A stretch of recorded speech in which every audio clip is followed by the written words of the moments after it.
Hey guys, what's up? It's Amanda and welcome back to my YouTube channel.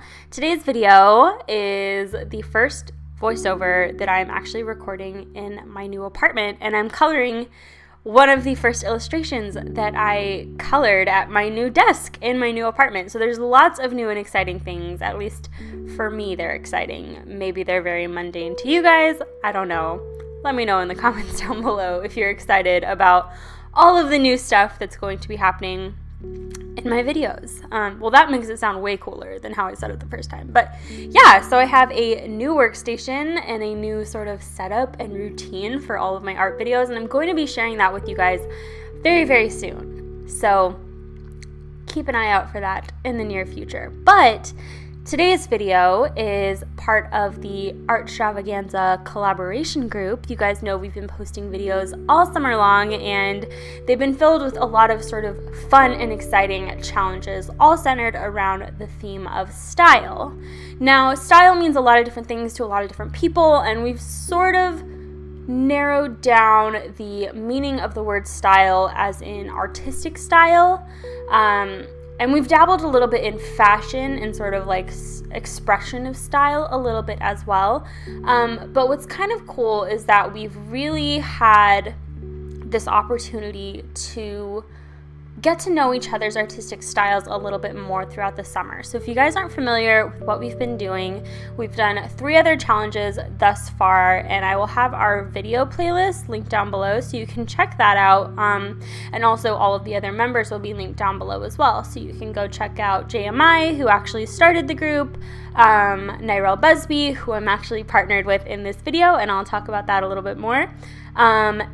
Edward Suo is also in the group, LINDOODLEZ, and then our newest member, Illustrations with EVEII. So all of their links will be down below.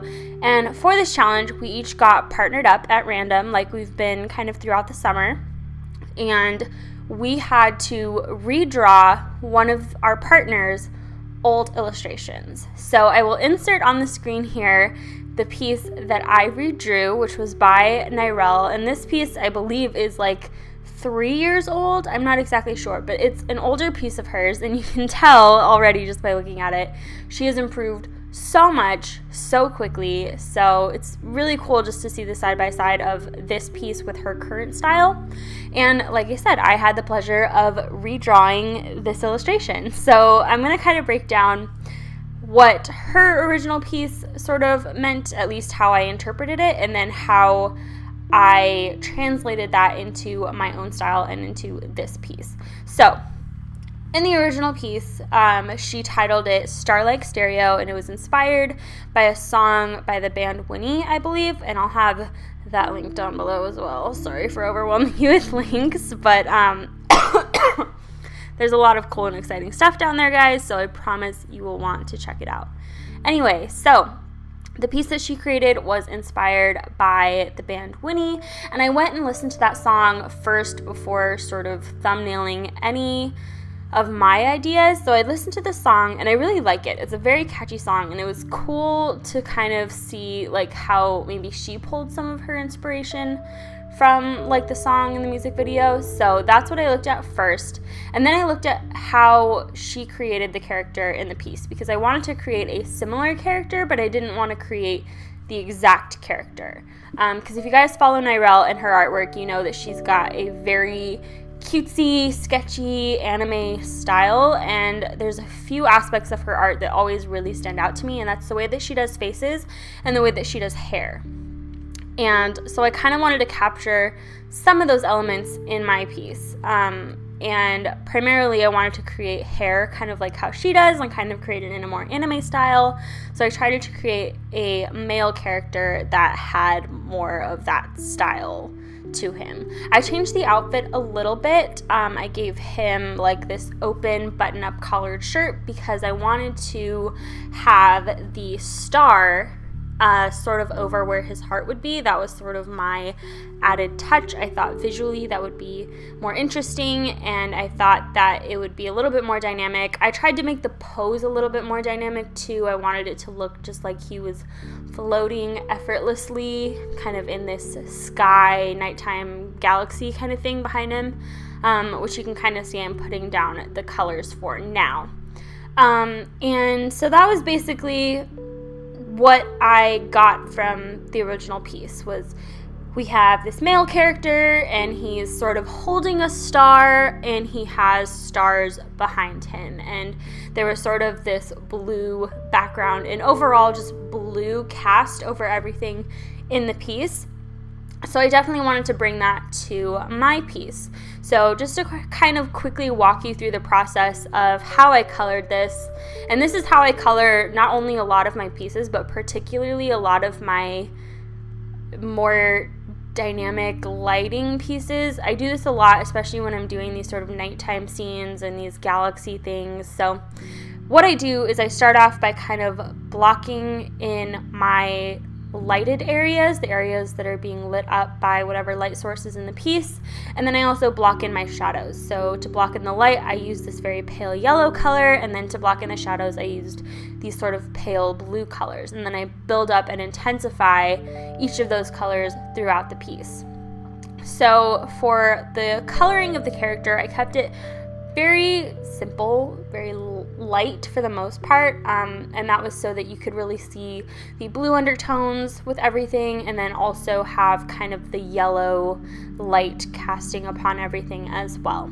So hopefully this is all kind of making sense, and you can sort of see it as it's happening as well in the beginning of the video, how I'm kind of blocking in everything, because I really wanted it to look like this star was glowing, and then the star is sort of, like I mentioned, is sort of symbolic of like that being his heart, so it's like his light that is like shining through. I don't know, maybe that's cheesy, I don't know. And I struggled a lot to get the pose to look sort of like serene and effortless, but I do like the way that it sort of turned out looking. I had to kind of work through it a couple of times to get it the way that I wanted it to look. And I decided to go for a full body rather than like the waist up, which I think Nyrelle did, just because I don't do full bodies a lot of the time, and I'm trying to get better about that. So I'm trying to, challenge myself a little bit too, because I don't draw male characters a lot, and I don't draw full bodies a lot, and I don't draw these sort of poses very often. So all in all, I think I challenged myself with this piece, and I like the way that it turned out. So you can see I'm progressing pretty far with the background now, and I'm basically just building up my tones. I start out with like a lighter base color, and I sort of gradually go darker and darker, and I build up these cloud-like shapes so that you have these areas of darkness with these areas of light peeking through, because I really think that that creates a dynamic look. I'm not super thrilled with the way that this came out, actually, with the background. I feel like a couple years ago I was really good at galaxy backgrounds, and then all of a sudden I couldn't do them anymore. Like, they became sort of this hybrid between a night sky and a galaxy, and so it doesn't really look enough like either one. It's just sort of this middle ground, but I think that the colors are good because it sort of solidifies the whole piece while still making the character stand out. And like I said, for the character, I'm sticking with a very sort of monotone color scheme. The colors are very light and very cool for the most part, except for that little pop of yellow. And I am lining this pretty much entirely, which is something I don't do very often, but it's something that Nyrelle does more with her work, so I kind of wanted to bring that in, especially with the hair, because I feel like Nyrelle does hair so well, so I wanted to sort of pay homage to her since this is a redraw of one of her pieces. So I tried to add a lot of detail when inking the hair. And then also, just because I thought it would look weird if I just inked the hair and nothing else, I just kind of went ahead and inked the whole piece, which helped kind of clean it up and make it stand out a little bit more. So I'm happy with that. But I'm also careful not to bring my liner too close to my main light source, because that's going to kind of compete for the eye's attention, and it's going to make the light source feel less authentic. So I only bring the liner like about, I don't know, half an inch away from the light source, and then you'll kind of see what I do to finish lining the piece, but I don't use black. Anyway, so yeah, I'm finishing lining the piece. I used a pretty small fine liner, and then when I go back to line the areas that are touching the light source, I'm actually switching to a brown and then a lighter brown liner, because this still gives the look that the light is casting on those areas, but it also still gives those areas the definition that they need. So yeah, that's like my little tip slash hack for those of you who still want to add line work to your piece, but you don't want to use black everywhere, or you feel like black is too harsh in some places.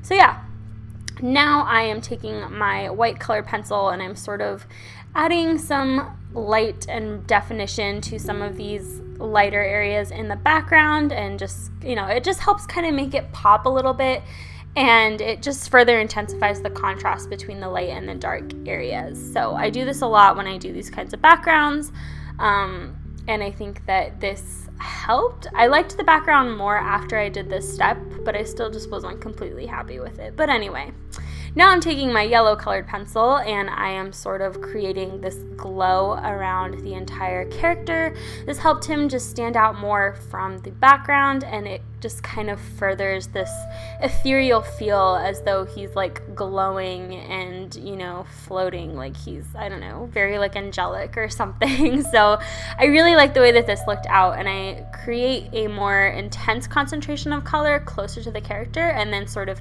fade it out as it goes further into the background. So it really does look like he's radiating this light.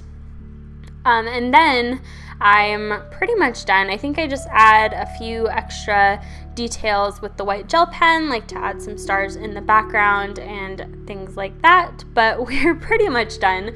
So I'm going to take the last minute or so of this video to just tell you guys to check out all of the other members of Artstravaganza.